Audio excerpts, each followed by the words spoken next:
the evolution that was designed to keep you safe is not designed to make you happy and fulfilled. Right? So this evolutionary impulse to avoid discomfort will keep you alive and may keep you procreating and pass your genes on to the next generation. But evolution doesn't care about your happiness so much. And so that's where the spiritual life comes in, right? The spiritual life can actually build upon our evolution and our biology and teach us, oh, yes, there's another way. I can actually lean into some discomfort, right? Responsibly, right? Not every discomfort needs to be leaned into. We want to keep ourselves somewhat safe and responsible. There's a skillful way of doing this. But then when we can learn to, in slow little doses, we call this titration, right? This kind of dosing. We can learn over time to create a window of tolerance for some discomfort. And then we realize, oh gosh, my bigger self is just on the other side of that discomfort. Today on Fulfilled, I am thrilled to welcome on Dr. Brandon Nappi. I don't normally do introductions, but like I shared with Brandon, I just feel the need to share some of his background. He is a spiritual guide, a meditation teacher, writer, podcaster, and lecturer at the Yale Divinity School. And he's worked with some of the most famous celebrities, as well as sat in jail with the incarcerated and worked with Fortune 50 companies and executives. All this to say, I'm very excited to sit down and have a beautiful spiritual conversation with you, Brandon. Thank you. Welcome. I'm thrilled to be here. And gosh, what the Bible doesn't say is I'm a partner and I'm a gardener and I'm a knitter and I love people and all of those things are, and I'm a dad and all of those things are what's closest to my heart. And I'm just so honored to be here and have this conversation. Likewise. So let's dive in. One thing I would love to talk about with you is this idea that we're all chasing something, right? In this Western world, it's like we're always doing something and searching for something out there. What has mindfulness and spirituality taught you about this chase and what we're all looking for? I thought it was an essential part of being human, chasing. I thought this is just the way life was. This is how I grew up, chasing success, whether it be, on the athletic field, academically, and I was relatively good at some of those things. So I found a lot of success and extrinsic reward, right? People would celebrate, athletic achievement or, all these degrees that I was really enjoying getting. But if I'm honest, was even more excited about the kind of affirmation that I would receive after it. And so I got really good at seeking, at craving, at naming a goal. And the bigger the goal, the better. The more work it required, the better. And it was kind of a game for me. And yet what I discovered over time, and I'm a slow learner, Camille, so I'm embarrassed to say it took decades, but, it takes as long as it takes in our lives. And for most of us, it takes a lifetime to learn all the lessons that we need to learn, is that in a way the game was rigged, because it was never actually designed to deliver the fulfillment and the equanimity. It's the beautiful Buddhist word that I love to use, that they promise. Equanimity comes from two Latin words, equus and anima, which means even soul, that there's a kind of groundedness and that your soul could be equally at peace no matter what was happening in your life. And of course, what I slowly discovered is I was only ever happy when I was chasing something. And of course, this happiness that I was perceiving was actually it was surface level, and underneath it was melancholy. And I think, especially in my late teens and throughout my early 20s, I think I would have described myself as just melancholy and sad. And so what I discovered in mindfulness was a way to stop running away from my own life. And it's not that I surrendered every single goal I ever had, right? It's not like I became a monk and every intention and hope for the future went away, but it's that I realized that the present moment is the place to meet yourself. And in that first mindfulness group, I took an 8-week course in mindfulness-based stress reduction at UMass Medical School. And I remember sitting in this circle with these 40 souls, each with their own form of suffering. And in those first moments of meditation, I felt like my life was given back to me. Pieces of my life that I didn't even realize were missing. And so what did mindfulness give me? It gave me my life back, a life that was grounded, awake, aware, apart from this craving and striving part of myself, which was the only way I knew myself in the past. So it was a mirror. My meditation practice is a kind of mirror, showing me the fullness of who I can be. And also the frustrating parts, the striving parts, to see all of it, right? This is the essence of the spiritual life, to have the courage to sit through the discomfort of seeing yourself fully, and to do that with great compassion. And that's what, my mindfulness practice also taught me, is just a way of being gentle with those imperfect parts of myself, and even the parts of myself that still sort of crave X, Y, or Z, that I could be gentle even with those parts too. Gosh, you shared so many beautiful insights there. There's a couple things that came to mind I would love to dive into. So this last point you shared about a big part of mindfulness and spirituality is accepting all aspects of ourselves and being just kinder and more gentle with ourselves. Because when we think of that inner dialogue that goes on in our minds, it's pretty mean and cruel a lot of the time in the way that we speak to ourselves. And you and I were speaking briefly about my recent experience in Bali before we started recording. And this was a big thing that I was leaning into in that experience, this idea that within us, it's, yes, like we have this beautiful light and there's beautiful, wonderful aspects, but also there's some shadows, right? There's some things that are imperfect and aren't great that we would love to work on. For a lot of my life, I feel like what I was doing was trying to squash and run away from those parts I didn't like. But recently, what my mindfulness and spirituality journeys looked like is accepting that fully, living in that fully, and knowing that that is a part of me, it is a part of you, and it's a part of every single one of us. And it was this idea that spirituality and true mindfulness means sitting with that and welcoming that, not just focusing on what's pretty and like pure and good and ignoring the rest.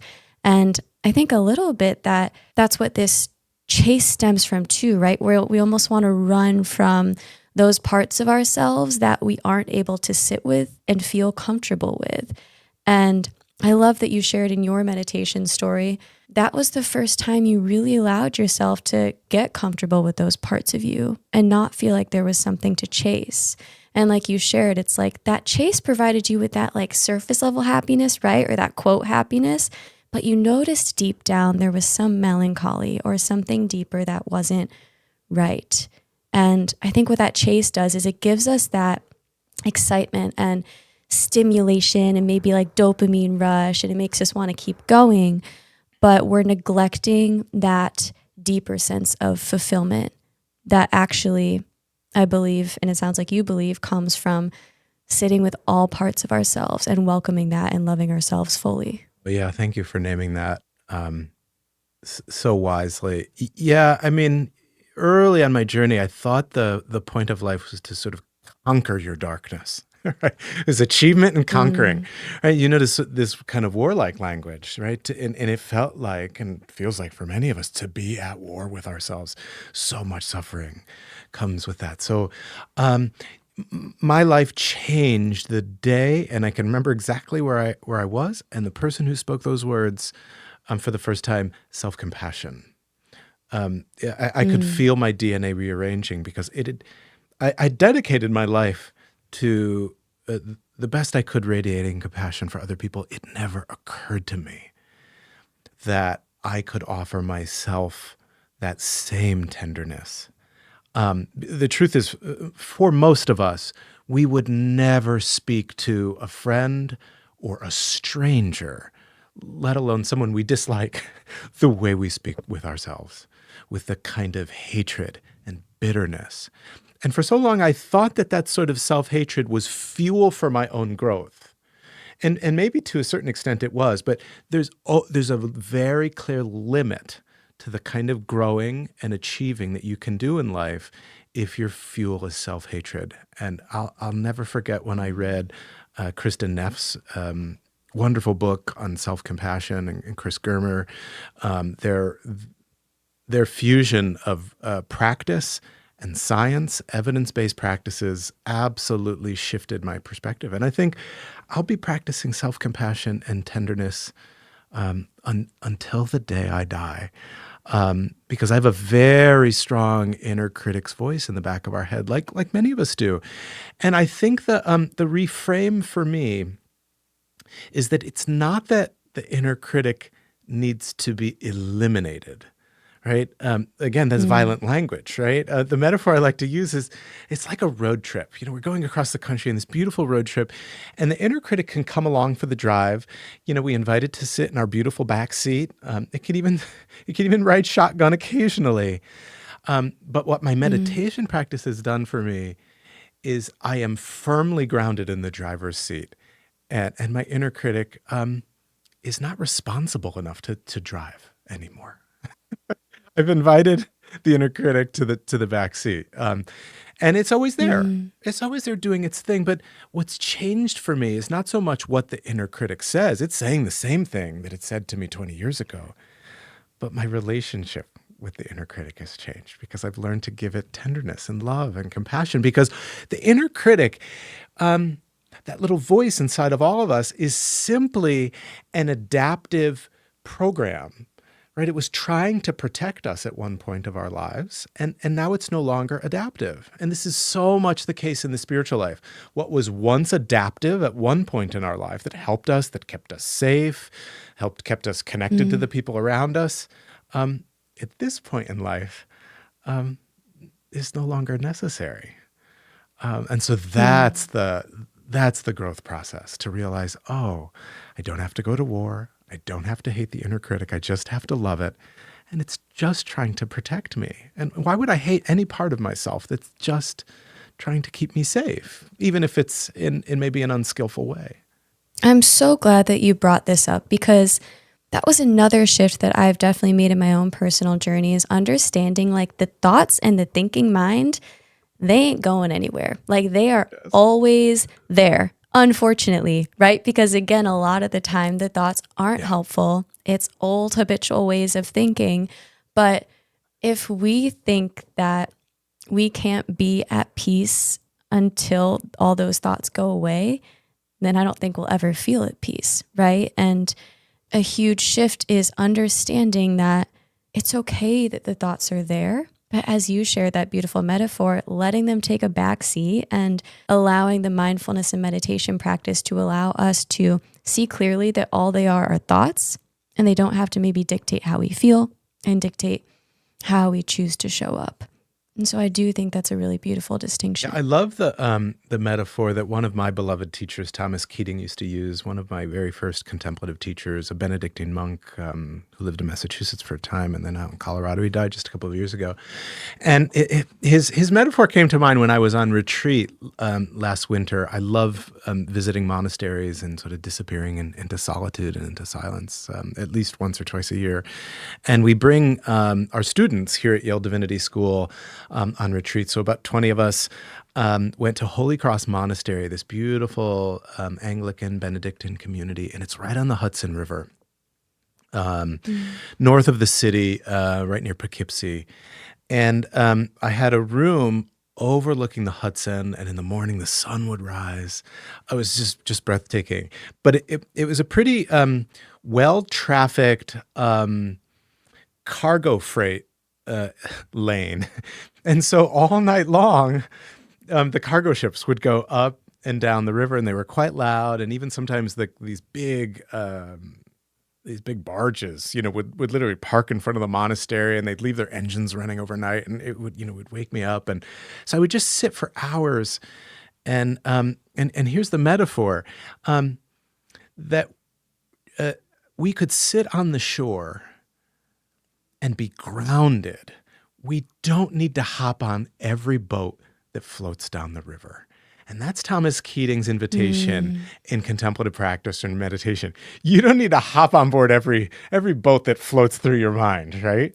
You can just sit on the stability of the shore and watch the boats float past, right? So the practice in meditation is sort of twofold. You don't have to retain any thoughts, right? So you don't have to hang on to the thoughts that you have. You can just watch them float by like boats on the river. But also, we're not trying to repel any thoughts, right? We don't need to push things away either. We can just sit on the riverside Mm. and watch. And that's what I was doing, like when I couldn't sleep for 3 o'clock in the morning, just watching the boats go down the river. And I thought, oh gosh, it's just a deep bow to the divine for this beautiful reminder and this metaphor. This is meditation. You're just watching. You're not hopping on every drama, every opinion, every judgment that comes into the mind, right? And when you can develop that kind of curious, a noticing relationship with our thoughts, then everything changes. Because, of course, the fundamental realization of meditation is that we are not our thoughts, which is what Western culture teaches us. Right? We are our thoughts. You are your judgments. You are your opinions. Of course, opinions and judgments aren't bad, right? We don't have to hate those either. But the mess comes when we over-identify with our opinions and our thoughts. And so just watch the boats float past. That was my midnight lesson there at the monastery. Ah, that's so beautiful. And I think it's a perfect metaphor to really depict the whole purpose, right? Is to understand that that's all they are, is like boats floating by. Or one metaphor I use in my yoga class often is imagine that they're clouds just floating by. Like you're the sky and the thoughts are the clouds, and they just continue to move if you allow them to. And that you don't have to jump on the cloud, right? You share this beautiful quote that I think goes along with this. Being present isn't always about being calm, but being a witness to what is coming up. And it challenges this idea that we have to keep it together all the time or reach this ultimate state of like chill and peace, right? But understanding that life won't be perfectly peaceful, and that's okay. Yeah. I think this is really getting at the heart of what I'm teaching.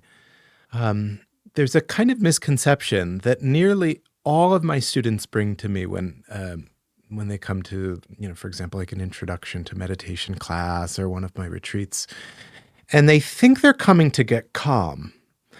And there's this perception that what meditation brings is a kind of numbing or suppression of our emotional life.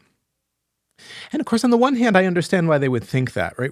I think one of the fruits of meditation practice is we can tame the reactivity. We can come into relationship with a part of us that wants to create drama and experience drama and the kind of dopamine rush that we get from drama. I mean, this is what so much of social media feeds into, this drama thirst that we have. But of course, what over time we learn in meditation is that the practice is simply noticing, and that the act of noticing itself is healing. And that what noticing brings is a kind of equanimity, again, a kind of groundedness. But the groundedness is not without feeling, right? Because so much of Western spirituality has been to accentuate a split between the mind, the body, and the spirit, especially a split between the body and the mind. And so I always remind my students that emotions and feelings are completely natural, and they're just information, right? And emotion is just energy emotion. And so the point of all of this is not suppression or calm. It's witnessing. Because when you can feel everything and anything, then you're free, right? When you can allow yourself to feel anything and everything, whatever's coming up. It's like the weather. Emotions are like the weather. We don't try to control them. It would be as insane to try to control your emotions as it would be to control the weather. We are simply trying to witness, and this is a lifetime's work. Absolutely. And I think that last thing that you said is almost the most important part, right? It is a lifetime's work. And even me looking at you, it's like you've been on this spiritual journey for years, and even you share like the thinking mind is still always there. It's not like you get to this point and it just goes away. But even I would imagine the people that are the most advanced along the path, they still have these experiences where they notice the thoughts come up and have to detach from that, but not have to control them or suppress them like you shared. No, that's right. Because in meditation practice, and to be clear, my meditation practice is largely zazen. It's Zen practice with the addition of centering prayer, which you could talk about later if you'd like. But especially when I'm practicing Zen meditation, the empty mind is not the goal, right? The practice, and it's the same in Vipassana meditation as well, for those who are familiar with that form. The practice is a return to an anchor of awareness. For me, it might be the breath, right? So the practice is return. It's not clearing or blanking out the mind, right? So whenever I'm with my new students, I always said, I'm really, really bad at this. I had lots of thoughts. And so I always take a deep breath and I say, okay, well, yeah, That's right? me. So that would not be the goal. That would be like showing up at a football stadium with a baseball bat saying, where's second base? Right? And then someone needs to say, oh, you're playing a different game. We're not playing that game. We're playing football, not baseball, right? So yes, you failed if the game you're playing is clear your mind and create a blank mind, right? And I have to remind them, that's not the game we're playing. We're playing notice and return. That's it. And what really shifted this for me, because I'd had many, many teachers, Zen teachers and Benedictine monks who were some of my earliest Zen teachers, ironically, and I'd read, countless books on Buddhism, but the one who really shifted this for me was the Dalai Lama. And he was, I don't know if he was visiting a Zen monastery. Of course, the Dalai Lama is a Tibetan practitioner. There's many forms of Buddhism and many sects. And so he was either visiting with or speaking with a Zen Buddhist practitioner. And he very humbly said, gosh, my mind is very busy. It's not nearly as clear as you Zen monk. And I thought, oh, right.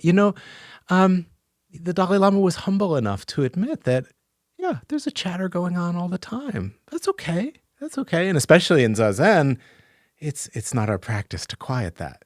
That would be violent. Right? The practice is just to notice it, right? Because we're not at war. Or at least we are, maybe a better way of saying this, we are at war. And meditation is a chance to stop fighting. It's like that old saying. I think a Jewish friend told me this story. I don't know if this comes somewhere from the Jewish tradition or the rabbinical tradition, perhaps. But an old man was talking with his friend. He said, "God, you look terrible." He said, "Yeah, I was wrestling with God all night long." And the friend said, "Did you win?" And he said, "Oh no. I'm just trying to lose." Right? And so much of our culture is based on winning and getting and acquiring and producing and ladder climbing, right? And so much of the spiritual life actually is about surrendering and giving up and not trying to fight. And so that's all we're trying to do in meditation. We're just trying not to fight so much.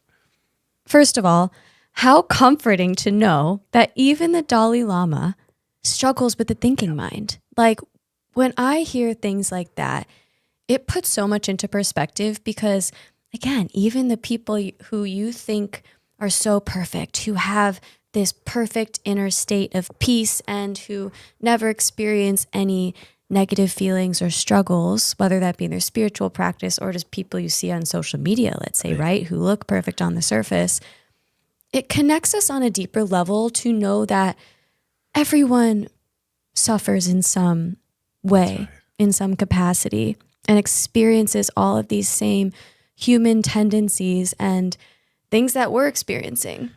And it's that idea of the shared humanity. Quick little interruption here. If this episode is resonating with you, if you find yourself in this autopilot, skipping through the mundane moments, not even really sure what you're living for in this moment, I am now working one-on-one with clients in my life coaching practice, and I would love to help you take steps towards a life that feels more fulfilling, towards a life that you're excited about. So if any of this interests you and you want to explore more, check out my website linked below. Set up a free session with me. I would love to learn more about your life and help open your eyes to the amazing possibilities and potential that you can step into. Okay, let's get back to the episode. Yes. I'd love to talk about shared humanity. And maybe before we do, let me just say one thing that really shifted my obsession with clearing the mind, because this was another one of these goals, right? That in my early days, I was enchanted by. Just give me a goal and then I'll crush it, right? This sort of grind mentality. But my mentor, who I never met, but read many of his beautiful books, Thomas Keating again, who wrote Open Mind, Open Heart, a wonderful manual on how to do a kind of Christian form of meditation. Christian mystical tradition has been my own path as well for 20, 30 years. But he said, you judge the quality of your practice not by what's happening during the practice, but by how you're showing up in daily life. And so typically what people do is they say, that was a terrible meditation, I couldn't stop thinking, or it was a terrible meditation, my body was so agitated. And my question is, how did you show up with your partner that day? And what do you like to live with? And how did you drive home? What were you like in traffic? Right? Because the way that you assess your practice is through how are you compassionate with the people in your life? And how are you compassionate with yourself? And are you more loving because of this practice, right? Or are you actually more self-righteous, judgmental, and bitter to the people around you because you've acquired some enlightenment, you think, and everyone else is just, ignorant and miserable and they don't know any better, right? I mean, because this is the kind of spiritual bypassing that happens very often, especially early in the practice, though, I mean, this can happen at any moment in the practice. So the best way to kind of touch in with how are we doing? I mean, you can't measure this, right? We can't quantify this, but one way, because it's not an unreasonable question, is just to look how you're showing up in life. And ask your partner, right? If you have a partner, what am I like to live with? Or ask a friend, how am I showing up, right? That's the fruit of your practice, how you're showing up in your daily life as a vessel of compassion and love in the world. Oh, 100%. I'm so glad that you brought this up as well, because first reason, I literally had that thought this morning because in my morning meditation, I experienced quite a good amount of the thinking mind, right? And as you shared, that doesn't mean it's a failed meditation. It doesn't mean that I'm doing something wrong, right? It's normal. But a reminder I had to come back to was, I'm not doing this to perfectly clear my mind. I'm doing this to show up as that mindful and kind and non-reactive person that I value being.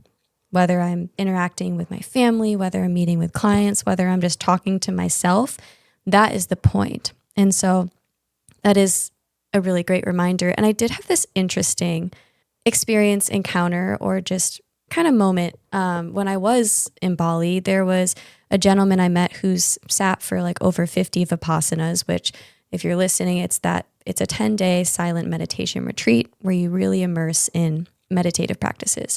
And to me, I was looking on the surface as someone who would experience that many, who's immersed themselves so much into meditation to just have this perfectly Zen, personality and this character that's just on this pedestal, right? And I was really just seeing that person in this light when I heard that. And it's interesting because then they demonstrated this character trait that I actually didn't really respect or value. I don't need to get specific on it, but ultimately it was something that I think really showed bad character. And it made me really think about the fact that you can meditate all you want to maybe prove something or try to reach this level of spiritual state. But I think what matters most, at least how I see people, is not how much you're meditating, not how, how much you're doing the quote right things, but how are you treating other people and how are you showing up in this world? And to me, that also reminded me like the whole point of the meditation though is to treat other people with kindness. Like, isn't that really the purpose? Yeah, thank you for naming that. It is part of the growing process as a student of meditation to recognize in teachers and in older practitioners their utter flawed humanity. To see it for what it is, to learn from others who are maybe farther along in the path in the ways that we can, and not to put them on pedestals and idolize them, right? This is our shared humanity. We are beautiful and we're broken. We're flawed and we're wise. So much of our shared humanity is about holding paradox. And as a spiritual teacher, this is my my self-assessment always. Am I holding both sides of the paradox, or am I over exaggerating one part or the other part? And how you know something is true, transcendently true or wise, is that it can only be expressed in paradox. It requires paradox. And so, yes, our these beautiful souls that we share this planet with, right? They're breathtakingly beautiful and they're heartbreakingly ignorant. And part of being on the spiritual path is being in relationship with other flawed human beings and allowing ourselves to be hurt by them from time to time. Because pain is a consequence of love. There's another paradox, right? To be a spiritual seeker on this path is to hold both love for humanity and to hold the pain that will naturally arise. And I'm teaching a course right now and how to find your voice as a spiritual teacher.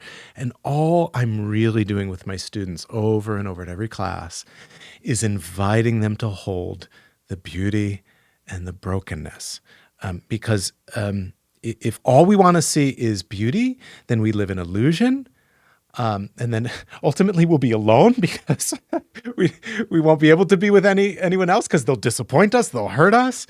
If we only live in the brokenness, then we'll be cynical and bitter, and we'll put up a kind of wall around ourselves and we'll armor up, and then the heart is defended and we won't be able to have real connection with anyone, right? So we're always trying to hold both the beauty and the brokenness. But I remember I was on one of my very first long silent retreats with my Zen teacher, Robert Kennedy, a wise teacher, still around. He must almost be 90 now.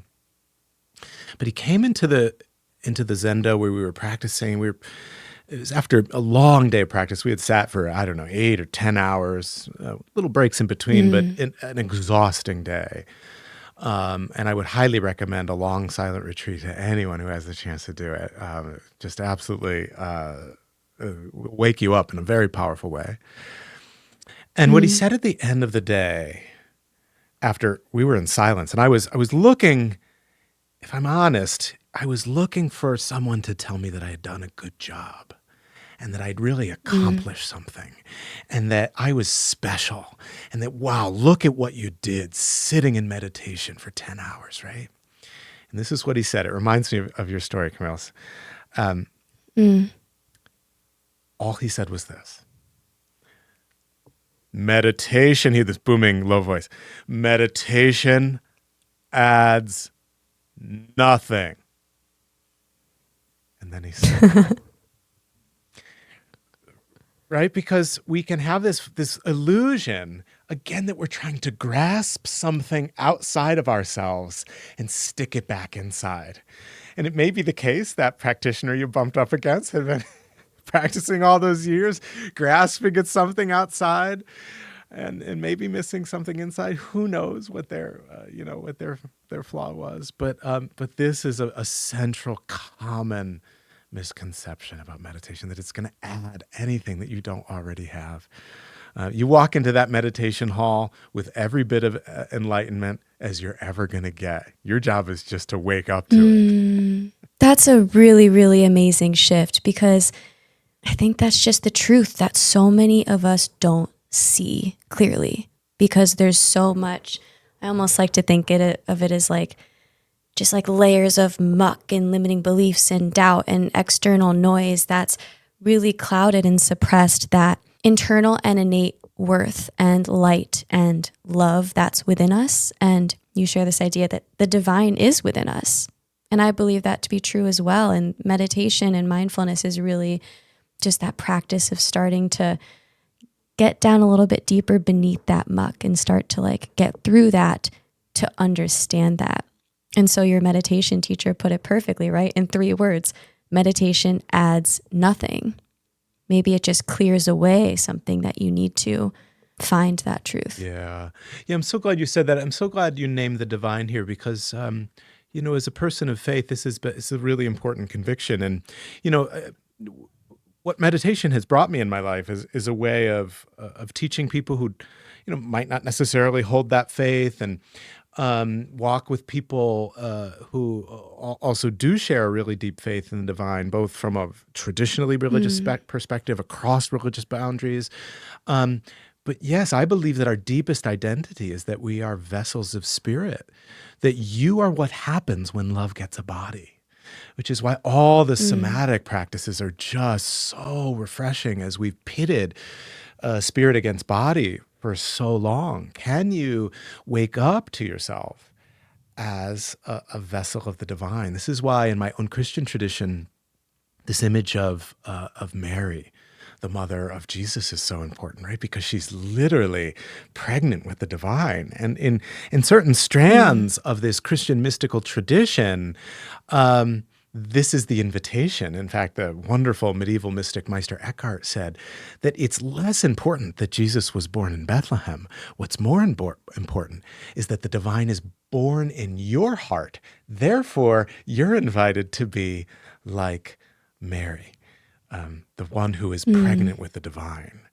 Other traditions use similar images as well, and goddess traditions are becoming ever more popular. It's the same wisdom. The body and spirit are not separate. And my teacher also had this wonderful line again at the end of a long day of meditation when we so needed some encouragement, and he stood up and said, "There is no separation."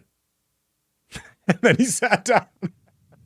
Man, That's it. he's mastered the mic drops. Right. And this is beautiful old, Irish American Jesuit Catholic priest who studied Zen and became one of the very few Christian Zen teachers in this beautiful Japanese lineage of Zen. So I'll never have enough gratitude for those teachings. And that's all I'm trying to teach over and over. There's no separation between you and yourself. There's no separation between you and other humans. And there's no separation between you and the divine. There's lots of ignorance. There's lots of forgetting. We need lots of remembering. We need lots of self-compassion because we forget all the time. But the nature of things is that we're connected. We're not separate. Yeah.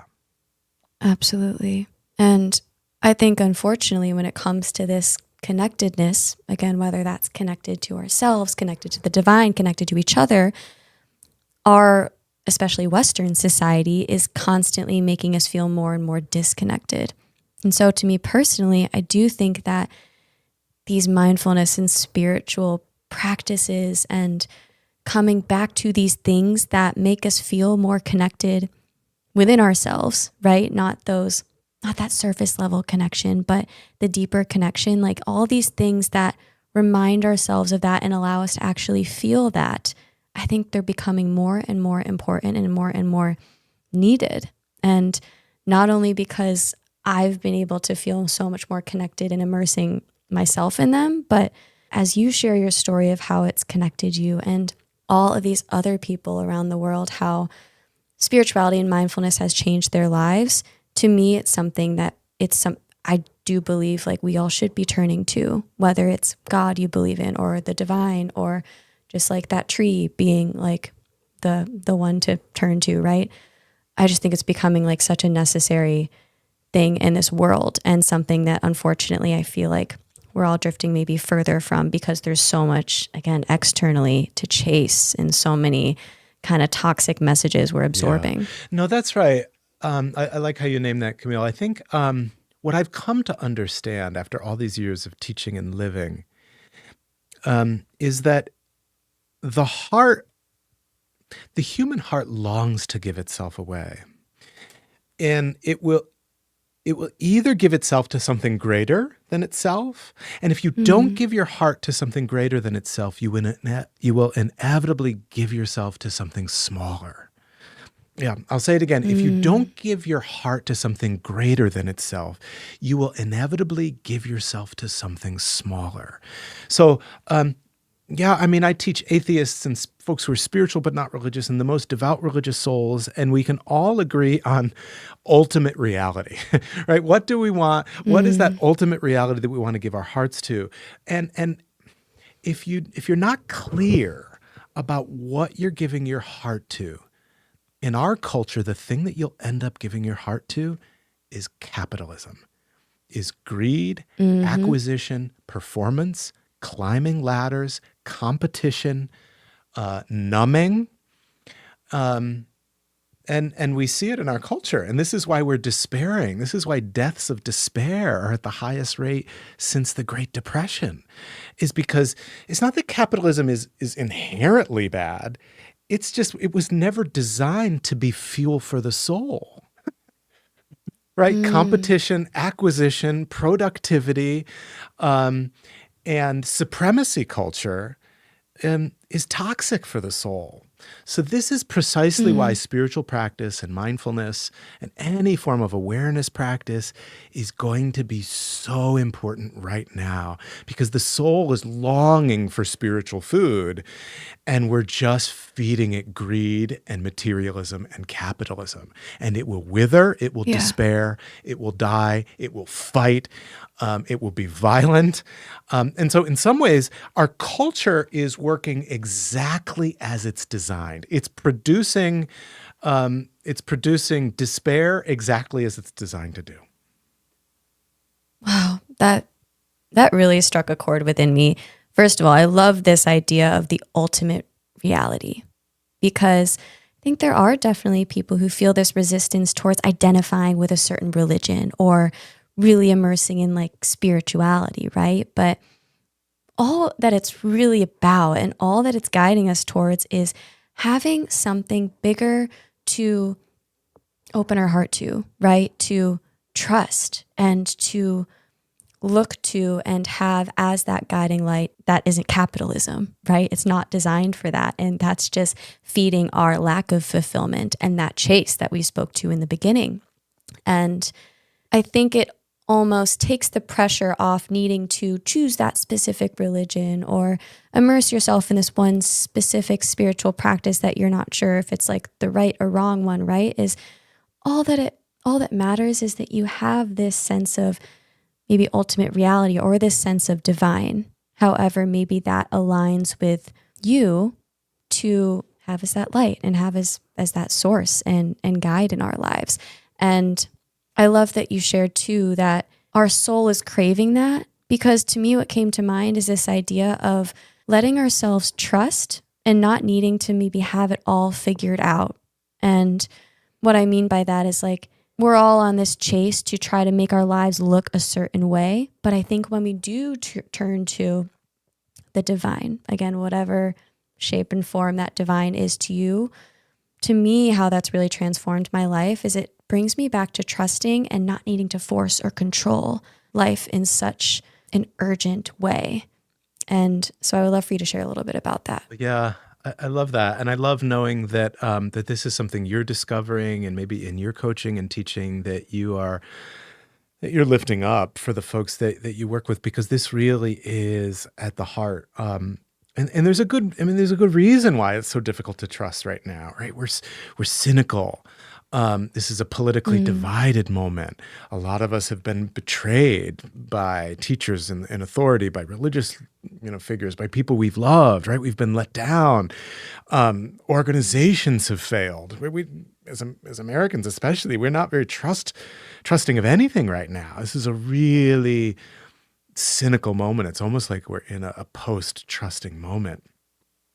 And yet, the invitation from Spirit is always going to be to surrender and to trust in a kind of mystery.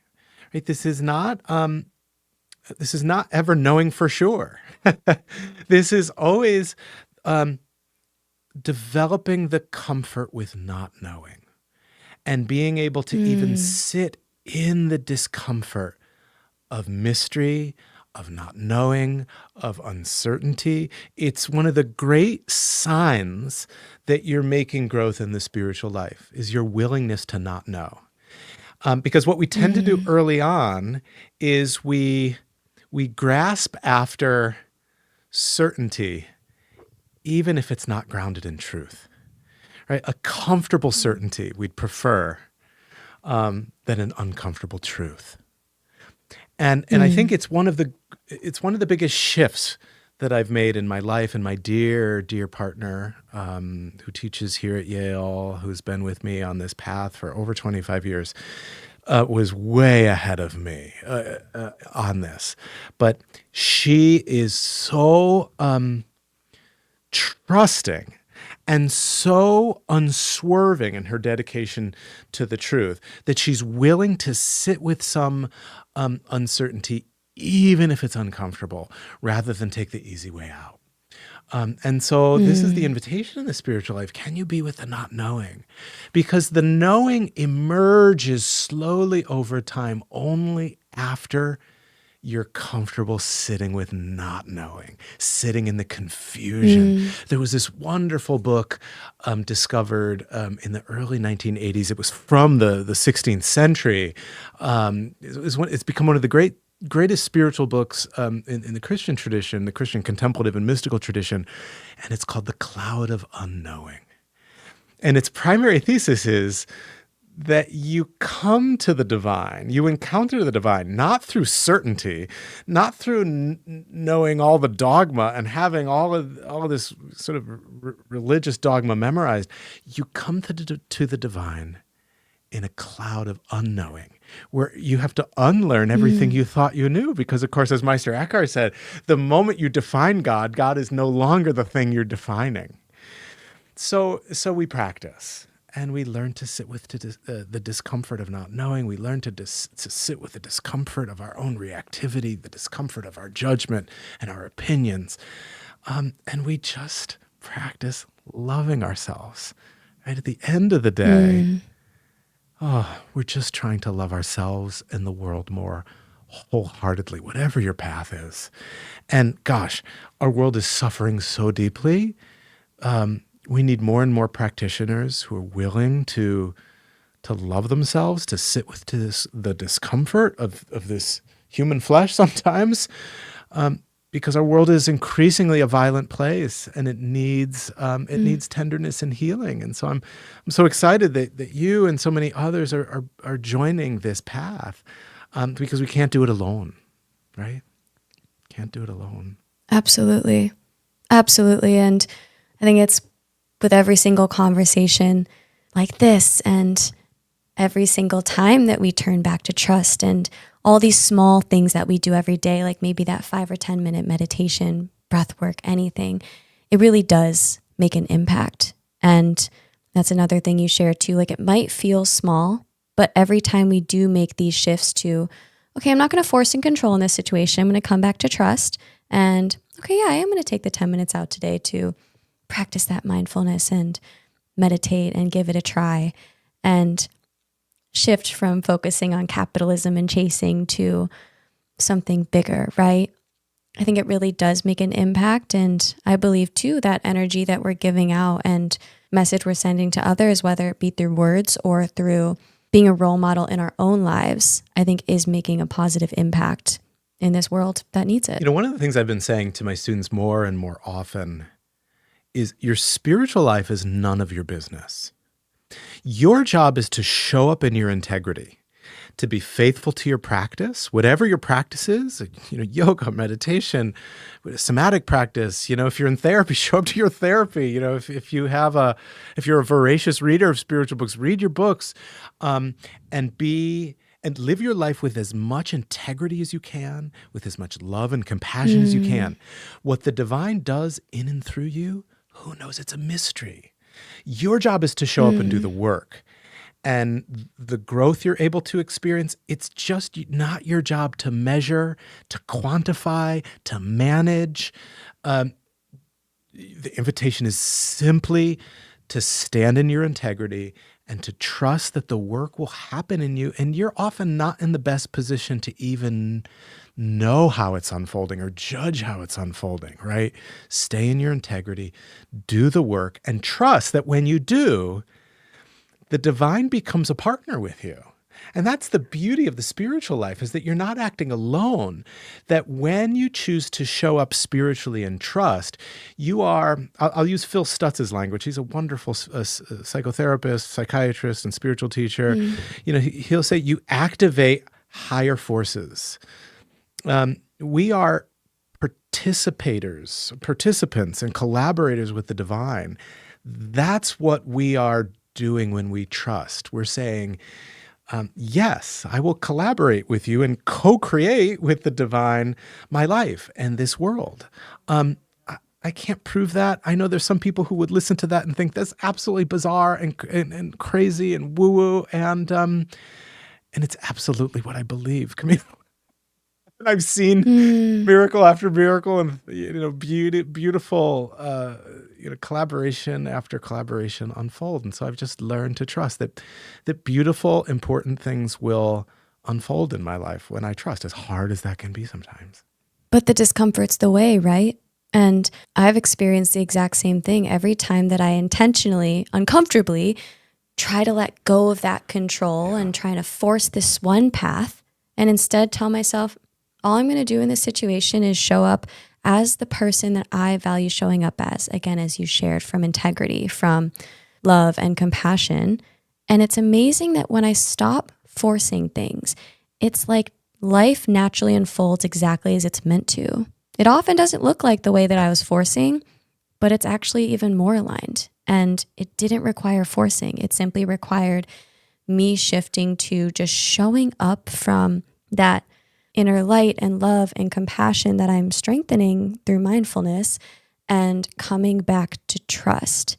And every time that I've made that shift and see how life unfolds, it is that natural reminder within me that, oh yeah, I can simply trust, and strengthening my ability to sit in that uncertainty, because we're not the ones that need to have all the answers, right?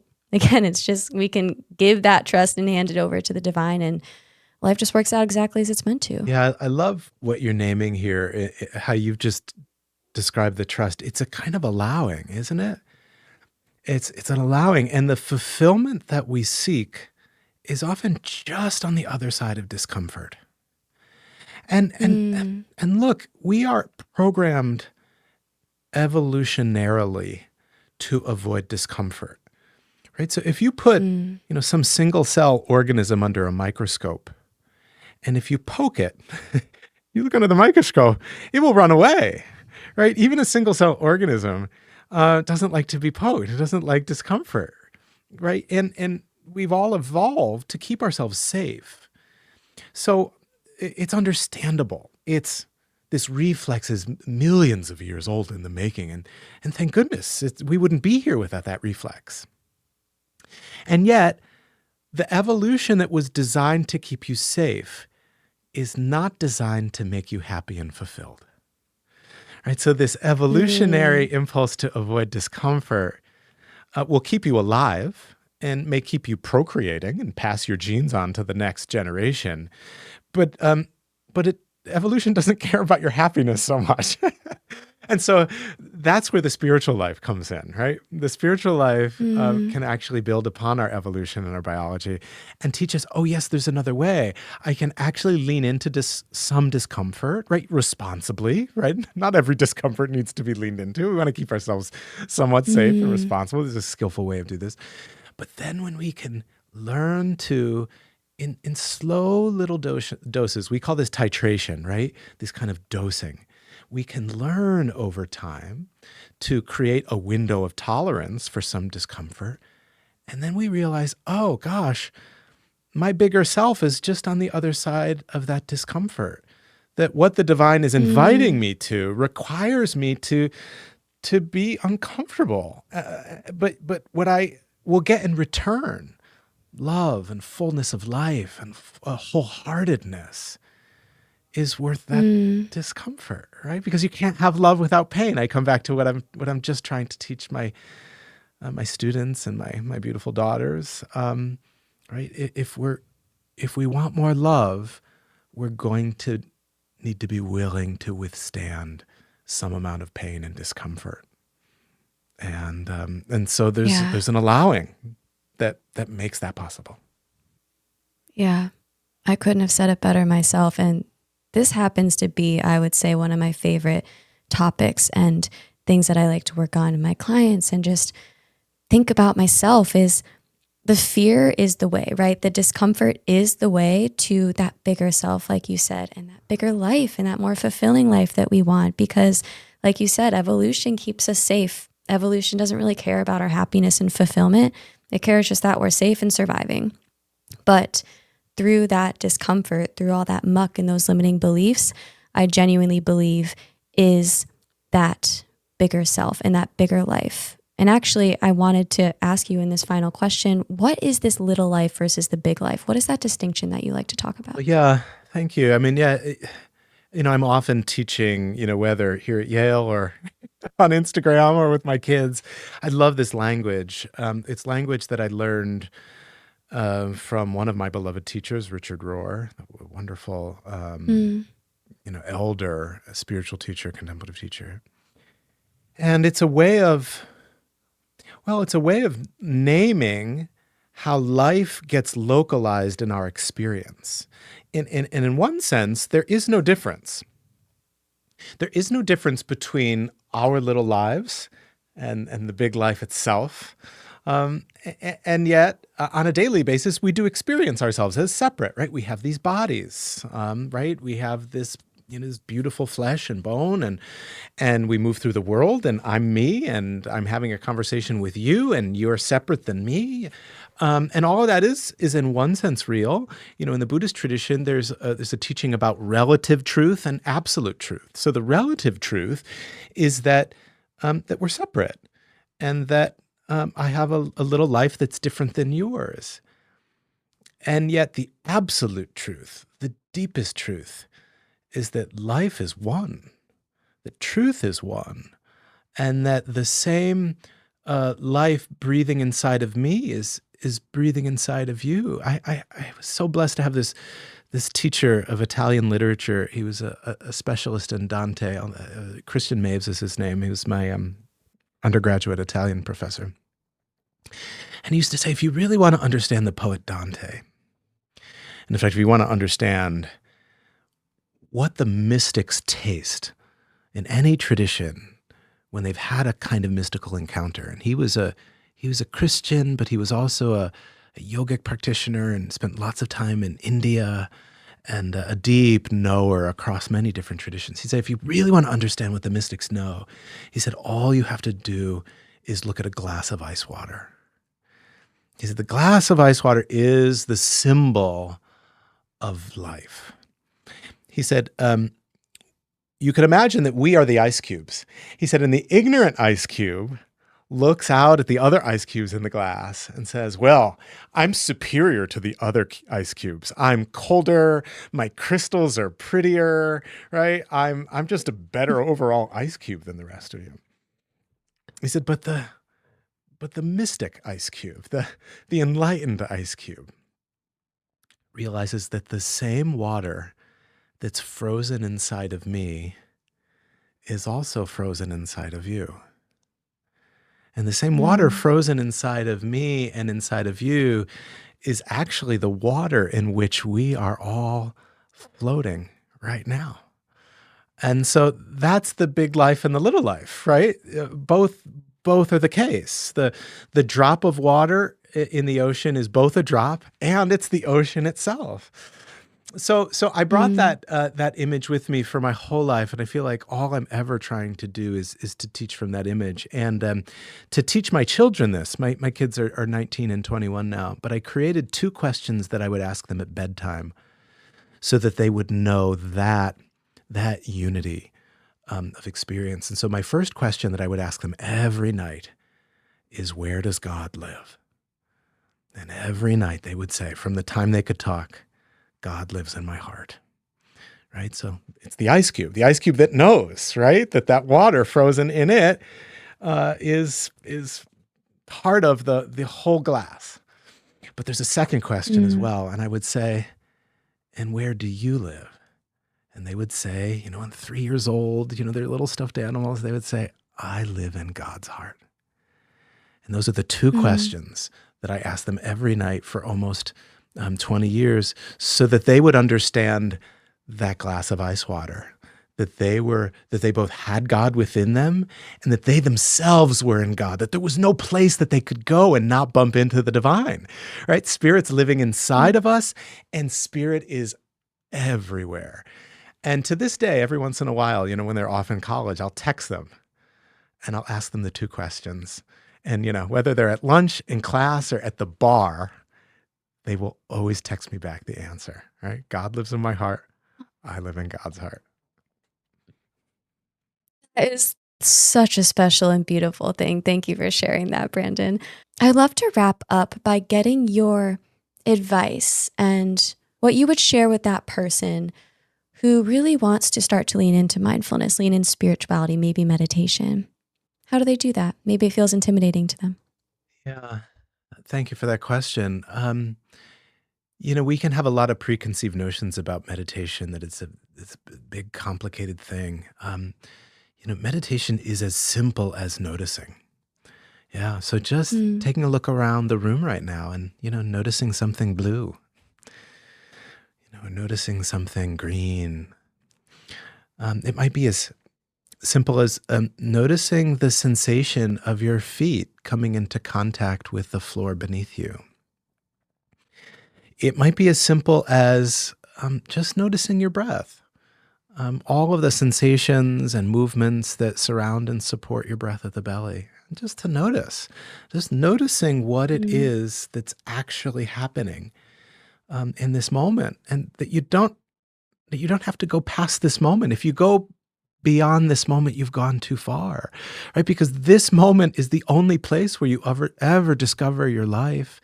This moment is the only place where you discover yourself. This is the only moment where you discover the love of another person. This is the only moment where you discover God or a beautiful sunset, right? So for someone who's starting on this path, I would just say start noticing. Start noticing what's around you. And that's, as reliable a practice as any.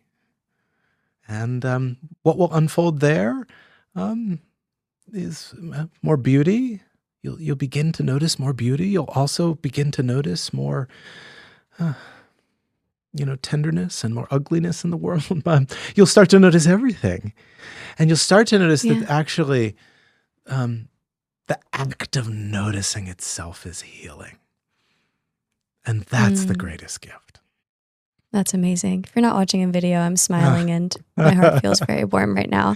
This has been amazing. Thank you so much for taking the time. And if people want to find more of you, where can they find you? Oh, I'm most active on Instagram, brandon.nappi. You can also visit my website, brandonnappi.com. I share free meditations on my website, so check me out there. And I'm on Insight Timer as well if anyone wants to practice with me.